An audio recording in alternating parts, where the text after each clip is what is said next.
बच्चों आज परो सतमि जमात सुंद ब्याक सबक 14 सबक मूज।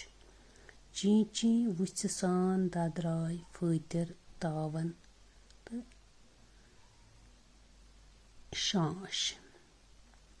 दछुन खोवर वुछन वरय लय ब्रोट कन किस कुलिस कुन चार बच्चन वुछ सान वुप मगर क्या ताम सपुद ज कुल दूरियोस तो आव पत्थर लाइन। अमिस ओस वन फिक्रे तोरमुत ज क्या सपुद गाव आस तो न्यून तोत मज चार बच्चन कोर ची ची तो चारो लोग शोर। फ्रेच युथु नजर पे सुलारे गावस कन हेत मगर गाव चोल।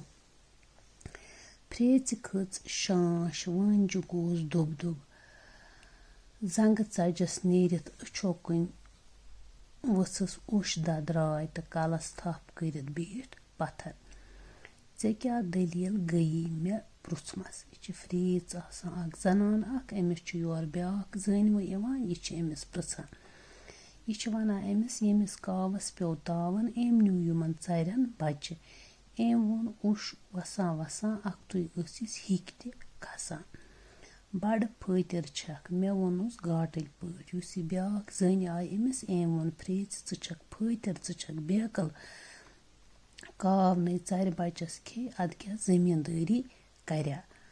फ्रेच गई लाजवाब उश वथ्रोवन थोद वस तो हेतुन सोलहर कुन गछुन। सोलहर गो पनुन किचन गर। पानस सत वनान बेकल पट मंदच मंदच येल काव चार बच्चे निवान छु मे छु शकील याद पेवान।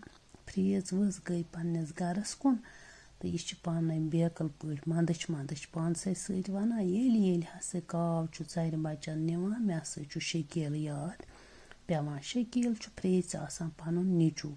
यह छु आज ब्रोह 40 वरी आसान अमिस मोदमुत तमिस छु आसान शकील नाव। बच्चों यह छु लिखमुत अख्तर मोहिद्दीन सबन।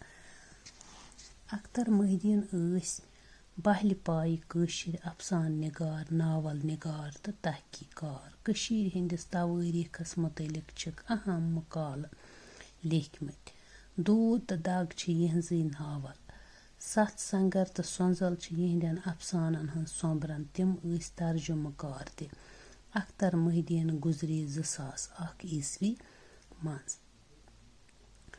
अफसान छ तथ अदबी सिनफ वनान यथ मज कथ मखसर पट छुट पट वन आमज। अफसानस मज गछ मौजू तो प्लाट आसुन मगर कहानी छ तेल ब्रोह पकान येल किरदार आसन। ब्रोह ओस जीठ अफसान लेखनुक रिवाज यमन मज कहानी तो जीठ आसान किरदार ते वारिया। वन छ मखसर अफसानन हुंद रिवाज अथ मज छ किरदार वारिया कम तो कहानी मखसर आसान छुट आसान। अख्तर मोहिद्दीन छ जीठ अफसान ते लिखमत तो मखसर अफसान ते। मूज छ तसुंद अख मखसर अफसान यथ मज माज हंस शफकत मूल ख्याल छ। यथ अफसानस मज छ असली हावान माज हंस शफकत क्या छ आसान पन्निस बच्चस खतर। औलाद दूध छुन ता जह ते करार दिवान बेहना। बच्चों इंशाल्लाह पगह करो अमिक